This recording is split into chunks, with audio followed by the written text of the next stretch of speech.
Good evening, sports fans, and welcome in to episode 14 of the Overtime Podcast with Sparksy and Jared on this Tuesday evening, July 14th, almost halfway through the month, Jared. Hard to believe, isn't it, buddy? I know. It feels like once we hit July 4th, it's just on the back half of summer now. So here we are, episode number 14. And we're still hoping for fall sports. I know some decisions were made today about tennis and golf and volleyball. They can move forward, but we're waiting for some others. But tonight we're going to talk a little bit of basketball, even though it's the middle of July. And we're so thankful to have the brain trust of the Willard Crimson Flashes boys basketball team with us tonight. Head coach Joe Bedingfield and assistant varsity coach Dave Hirschy. Guys, thanks for joining us tonight. Certainly appreciate it. Thanks for having us. Thanks. You bet.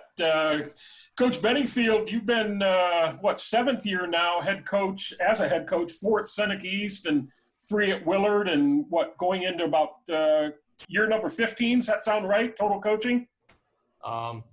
Actually got started in 2003, so this will be like year 18. Okay.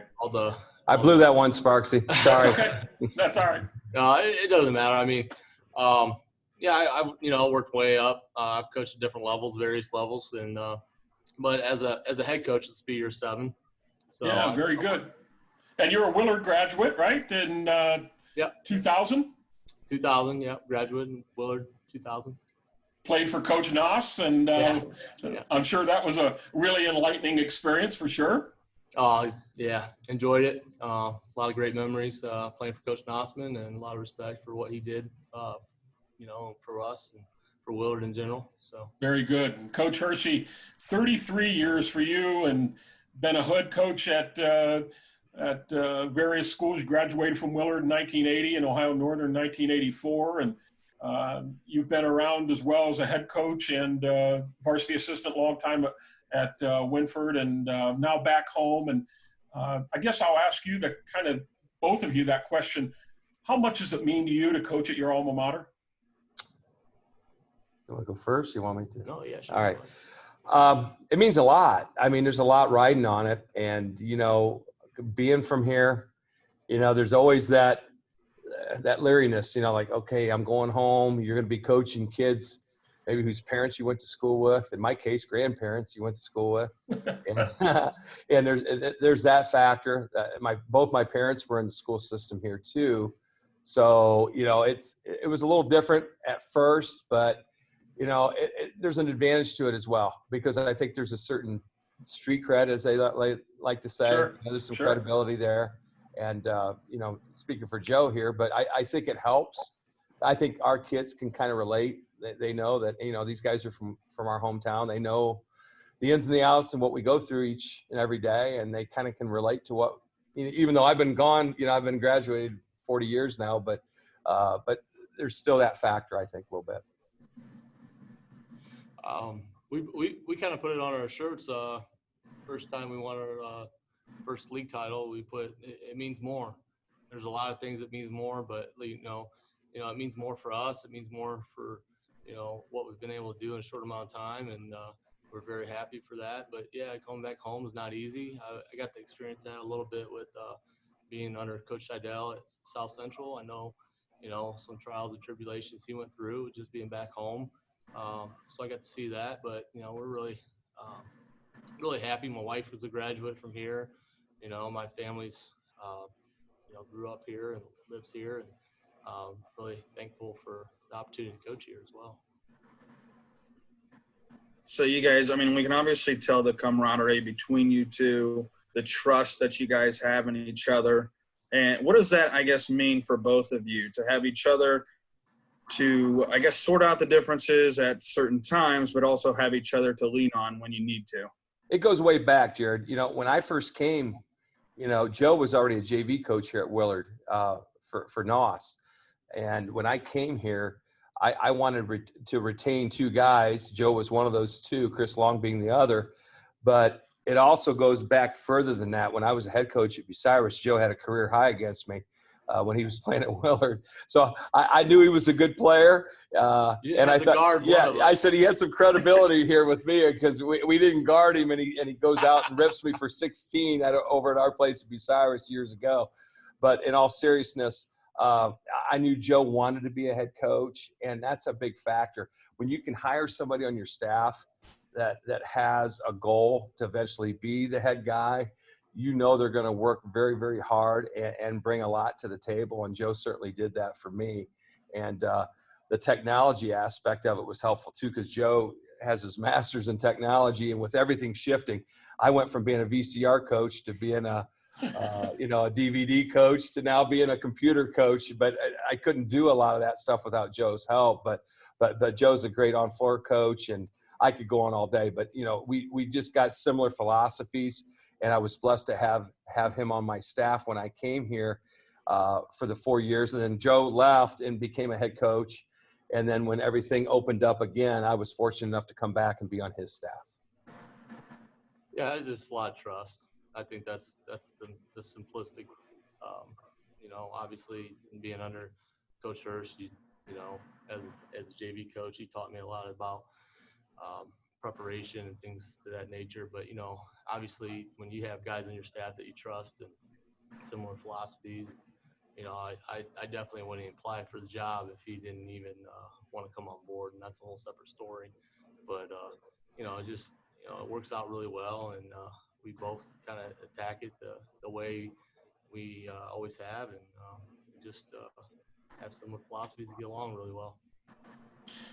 The Flashes are coming off a really successful year, 20-2 overall, 8-10 in the Sandusky Bay Conference Bay Division, tied with Oak Harbor, and lost to Colonel Crawford, very talented Colonel Crawford team in the district semifinal up in Norwalk. And unfortunately, you had to say goodbye to two very talented young men in Cooper Parrott and Terry Baldridge, both taking their talents on to the collegiate level. Talk about how important they were to your program, and maybe some of the kids and the outlook of what's coming back for the Willard Crimson Flashes in 2020, 2021. Obviously, Terry and Cooper are two guys that, they're hanging on the wall when you walk into the Haas now, because they're all Ohio players.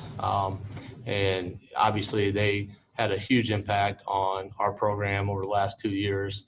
And obviously we're two just guys you can count on, pretty much both ends of the floor. And, obviously it's going to be very hard to replace. What we have coming back, though, is a strong nucleus of players who also are very talented that have to step into bigger roles and are very capable of doing that. We have 3 players that are 3-year players at the varsity level, are going to be 4-year players at the varsity level, with Micah Dawson and Miles Pinkston and Austin Adelman. We also have a junior, going to be a junior, in Trey Paxton, who had a very good year this year. And so basically those kids, obviously are going to get their chance to, I don't want to say shadows, but step into a larger spotlight and be counted on to do a little bit more than they were before. And their roles just change. Hopefully our culture doesn't change in the way we go about what we do, but their role is definitely going to expand in that regard. And I think they're ready for that challenge.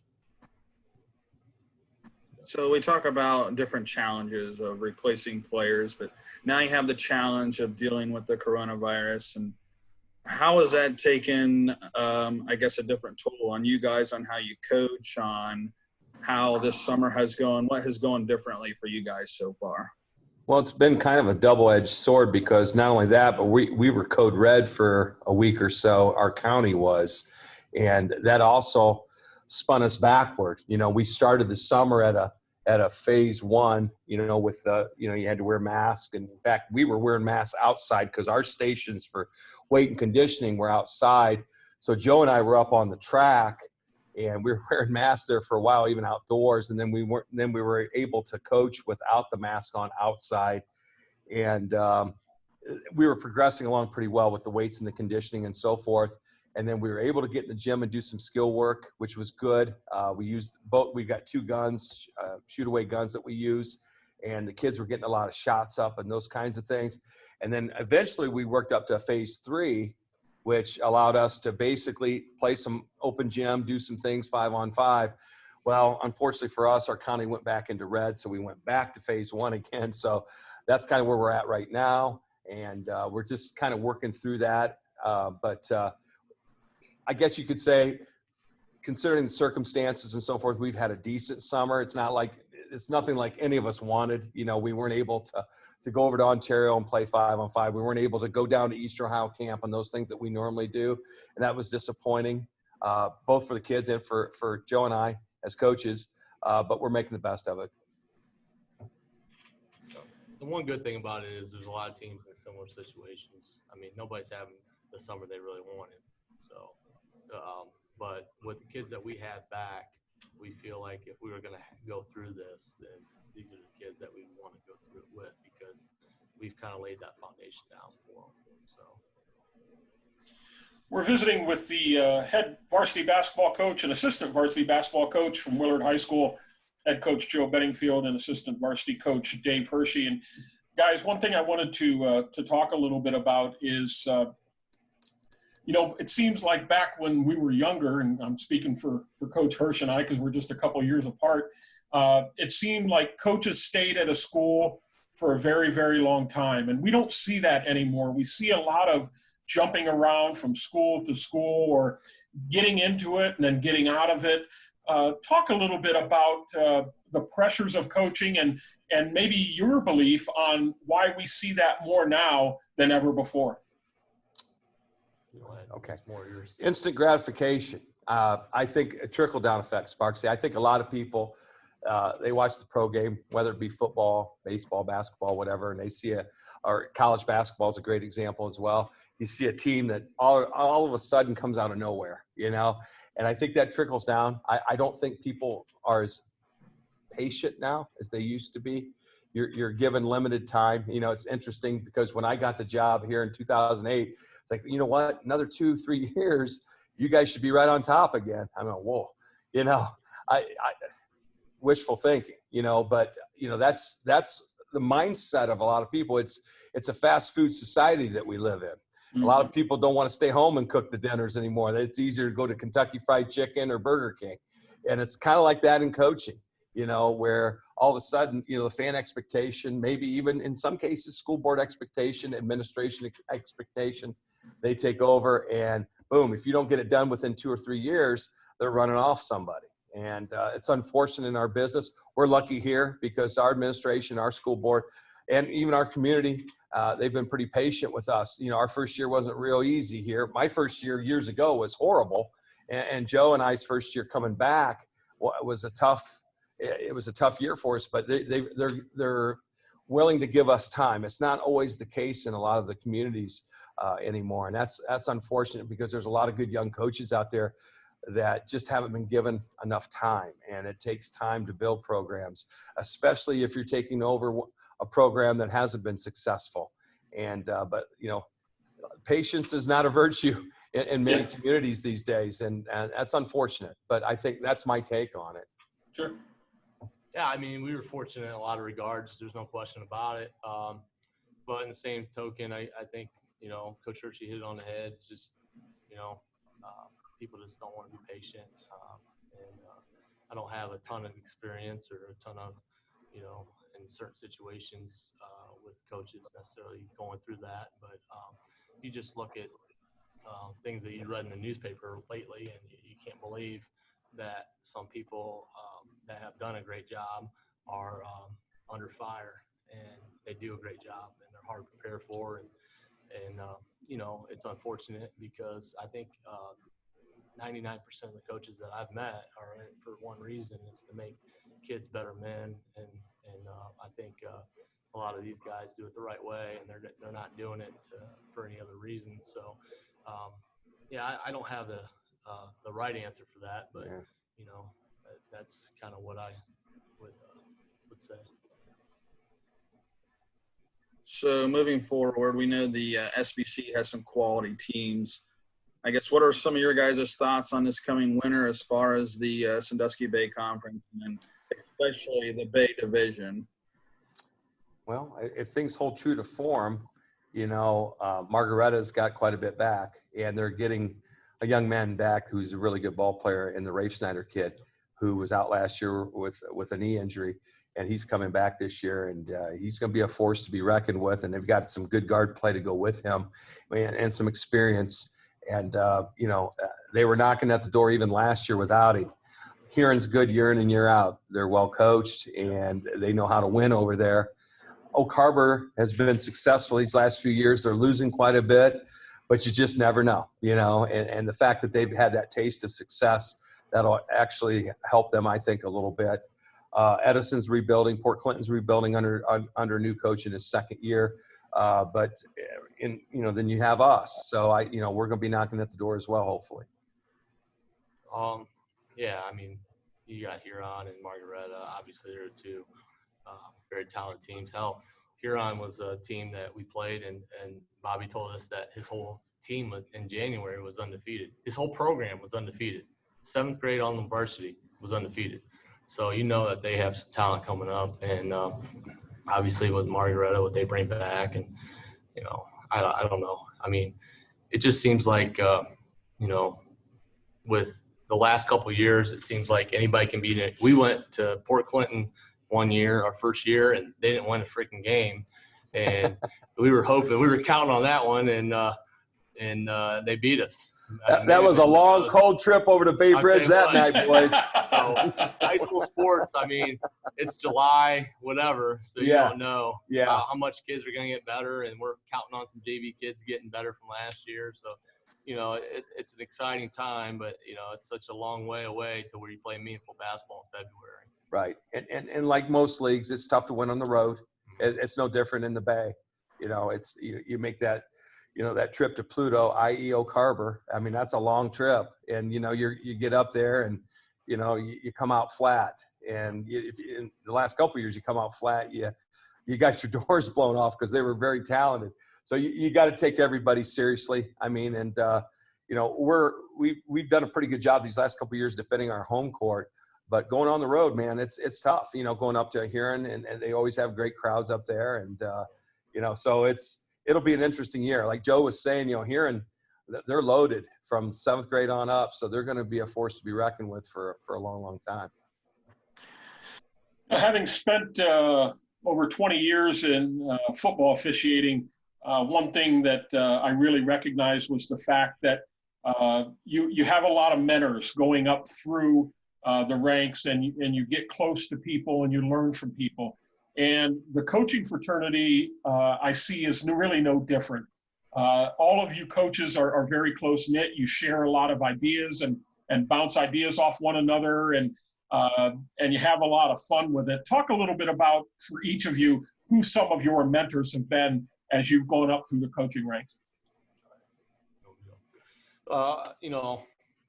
Unfortunately, I got to play for, Greg Nosman in high school, and obviously got to see him. I also got to coach with him, so obviously he's been a mentor of mine. But the biggest mentor, obviously, I'm sitting next to, because as a JV coach, going into the coaching profession, especially a young JV coach, as good as Nos was at practice and game adjustments and things like that, Hirsch also took it to another level of preparation and just X's and O's and love for the game, studying the game, things that, he's meant to me in terms of like doing things the right way. And, we just have similar philosophies, but I've been under a lot of head coaches in terms of, obviously Matt White hired me when he was at South Central.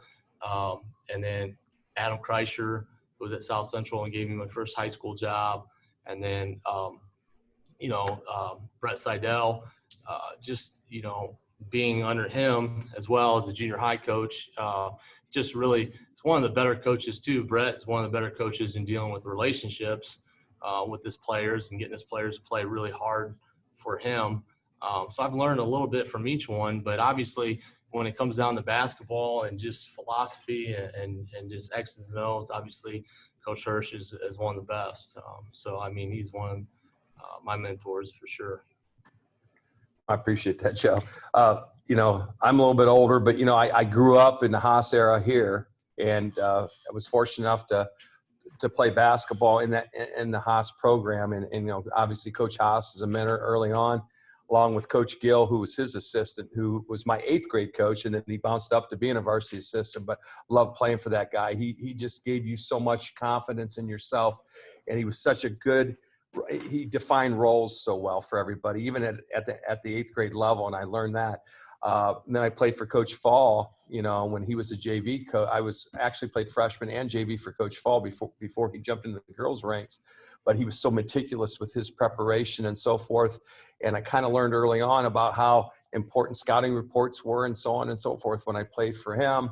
And then when I, you know, years later, I went to Ohio Northern, I got to watch Gail Doherty and Joe Campoli. And those guys were great guys to watch. I would consider them mentors, even though I wasn't part of that program. I went to games and thought, man, I've never seen anybody run the flex like those guys do. I never saw anybody knock down people in the lane like Ohio Northern. I mean, my gosh, it was a mosh pit every night when they played, but it was fun to watch that physical brand of basketball. Then starting off in my career, Dave Dunn was the first head coach I worked under at Plymouth back in 1984. And Dave was a gentleman. He defined composure, and I mean, he could coach in a tsunami. I mean, that guy was unbelievable, and he let me do so much because he kind of knew this was towards the end of his tenure, and he was going to move into the administration ranks and so forth. So I was able to do a lot, and trial and error, and so on and so forth. And I was young enough to play then, so I'd get out there and mix it up with the players back then and make a fool out of myself. And then, you know, obviously bounced around a little bit, and I ended up at Winford, and, you know, Rob Sheldon was a huge mentor for me. And I really, even though I'd been a head coach at that point, I really learned how to become a head coach, even late in my career under his tutelage, and Tim Ayersman as well, coaching with Tree and Tree Rollinson and Tim Ayersman and Rob Sheldon. It was a pleasure every night going into the gym, and I learned something every day. So I've had a lot of good experiences, and I've been very blessed. So I'm very fortunate to be where I'm at now. And of course, being with Joe, I learned from Joe, you know, and I'm 20 some years older, but I mean, I'm learning all kinds of great stuff from Joe, and he's a junkie like I am. And even today in Twitter, we're bouncing back and forth different ideas of things that we see. It's almost a daily thing with the two of us. So it's been a lot of fun. So you talk about your mentors, you talk about having a lot of the same philosophies. And I guess I want to know, have you guys had any differences on the court, and what's been one of the biggest ones?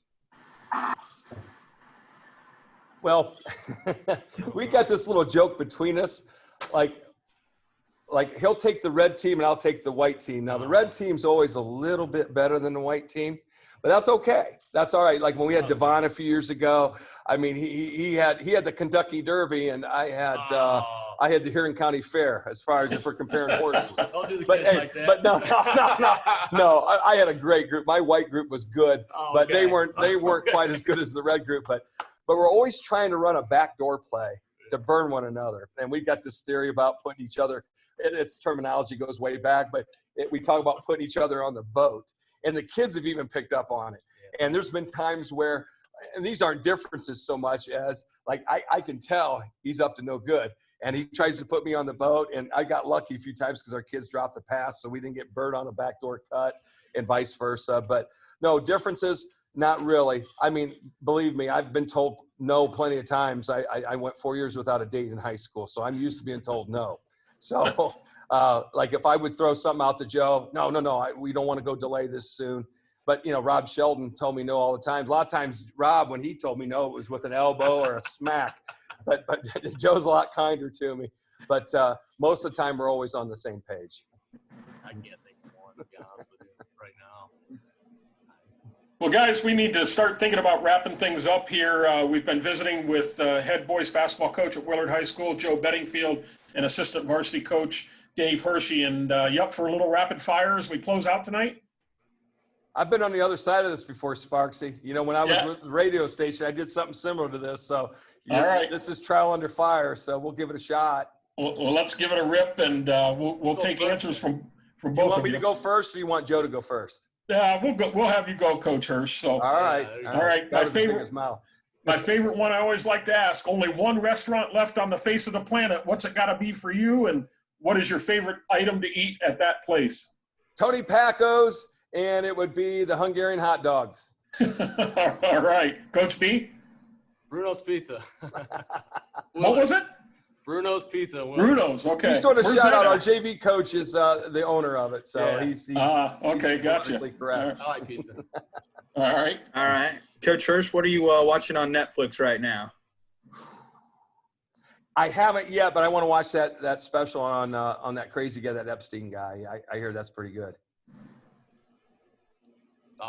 Phil? I don't. We watch a little bit, but Parks and Rec is like what the last thing I think we watched. It's similar to The Office. You ever watch The Office too? Yeah, I've seen The Office. Yeah, I like The that's Office. good stuff. I like The Yep. Office. Yeah. Yep. Why don't you each give me just a couple of the toughest coaches you have to coach against or have ever coached against? Oh, for me, that's pretty easy.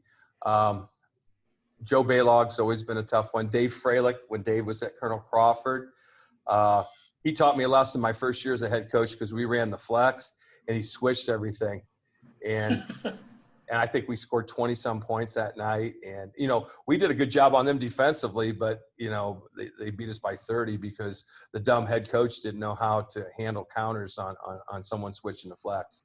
I'm trying to think here recently, there's so many good ones. I don't want to leave anybody out. Mike Smith's always good. He always prepares well for us. Dave Sheldon always prepares well for us, obviously, after last year. I was going to say Mike Smith and Dave Sheldon, but I was going to also throw in Nate Hill. Nate Hill. Nate does a lot for, Yes. with Dave, obviously, too, as the assistant coach. Yeah. He does a great – those guys work together really well as well. But yeah. There's so many good ones. I know I'm leaving some out, but through 30-some years, there's been a lot of good ones. So speaking of 30-something years, you've coached in a lot of gyms. Both of you have. What is your favorite gym to coach in other than Willard? Can I tell you my least favorite one? Yeah. My least favorite one's easy, Shelby. I think I won one game over there in all the years. And the Red Wave, in their old gym, they wore me out bad, man. I tell you what, I think they're going to give me the key to the city because I could never win there. I mean, unbelievable place. And it was a great home court advantage for the Whippets. Favorite gym. You said least favorite or favorite? Well, I threw in least favorite. My favorite gym is Huron. You can do both. You can do both. Favorite gym so far, Huron, because we've won 2 big games there. Right. That helped us win, put herself in position for league title. And then Margaretta, by far, is, least favorite, least favorite gym. My favorite gym other than Willard's is Donnerworth, man, Winford. I'm cheating because I coached there, but I love that place. And, that place and Willard are 2 of my favorites. So, for sure. Very good. Well, guys, we need to put a close to this. We could talk probably for another hour, and I certainly appreciate you giving of your time and bringing great insight. Anybody particular you want to shout out tonight? Probably your family, huh? Yeah, they ain't going to watch it, though. So my kids aren't going to watch it. My wife definitely won't watch it. She hears me talk enough, so. I'll shout out to my boy JD. He's a good friend of mine. He was asking me tonight when this is going to be on. He lives in Pennsylvania. He's my best friend growing up. So I'm going to shout out Jason Ratliff. Jason Ratliff, because he's going to watch it. He's a good friend of ours, and so he'll watch it for sure. So all right, yep. All right, very good. Jared, any final shots here? No, thanks guys for joining us. We appreciate having you guys on, and hopefully we'll get things back to normal here soon, and we'll be able to have some basketball this winter. Yep. Thanks, guys. Thanks, Jared. Appreciate Thanks, Mike. Appreciate it. Well, congratulations on an outstanding year. Congratulations on what you do, because it's not easy being a coach, and the time and the effort for, let's face it, little pay, and you don't do it for the pay. I understand that. But the impact that you make in young people's lives cannot go unappreciated, for sure. And it's a tough job these days, as you mentioned, but we certainly appreciate what you do for student athletes. And again, just thanks so much for giving of your time, and wishing you the very best of luck in a very storied community that's basketball hungry, for sure. And both you on the boys' side and the girls' side are doing really great things over there. Thanks, Mike. Thanks a lot. Hey, and one real quick, and I know you probably forgotten about this, but I haven't. I want to thank you, because when my late wife first came on the scene, I was coaching at Winford, and you made her feel welcome. Always had a seat for her behind the bench, and Yeah. I always remembered that. And I that was very special. That was a very special time, and I've always appreciated. I was telling Joe about that tonight, and Yeah, I appreciate you it. guys always made her feel very welcome, and I really appreciate that. Absolutely. I need to remind everybody that the comments and views expressed in this podcast series are those of Mike Sparks, Jared Moore, and our guest. And this podcast is not associated in any way with WBCO or WQEL Radio. That'll put a wrap on episode number 14 of the Overtime Podcast with Sparksy and Jared. And we'll be back with another one next week. And until then, I'll leave you as I do each and every week. A spirit with a vision is a dream with a mission. Have a good night, everybody.